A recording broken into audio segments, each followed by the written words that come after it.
14 सालन में सिंध जो पाकिस्तान पीपल्स पार्टी हुक्मरान सौदो करे छॾियो आहे, ख़ुसूसन हिन मामले में टिनी ज़िलनि जामशोरो ज़िलो, मलीर ज़िलो ऐं खट्टो ज़िलो, उन जो 1000 एकड़ न लखें एकड़ जो ईअं तीनवाल कया विया आहिनि। न सिर्फ़ु एतिरो पर उनखे ज़रदारी एंड कंपनी पंहिंजनि बिज़नेस पार्टनरनि जंहिंमें रियाज़ मलिक ऐं ॿिया आहिनि, इन सां गॾु हिनखे धंधो करे ठाहियो आहे, जंहिंमें जाली काग़ज़ात ऐं हीउ ठाहे ऐं इहो कारोबार कयो पियो वञे।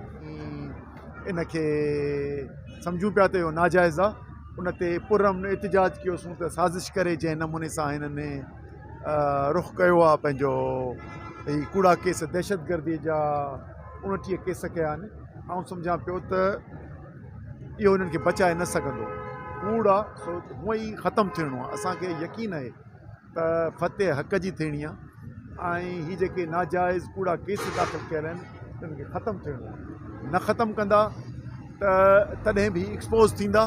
असां इन्हनि जे ख़ौफ़ खां डिॼूं कोन था। 14 सालनि जेको पाकिस्तान पीपल्स पार्टी जंहिं नमूने सां ऑपरेशन कयो आहे, असांजे क़ौमी तहरीक खे चीबाटियो आहे। अॼु बि असांजा केतिरा माण्हू गुम थींदा था रहनि।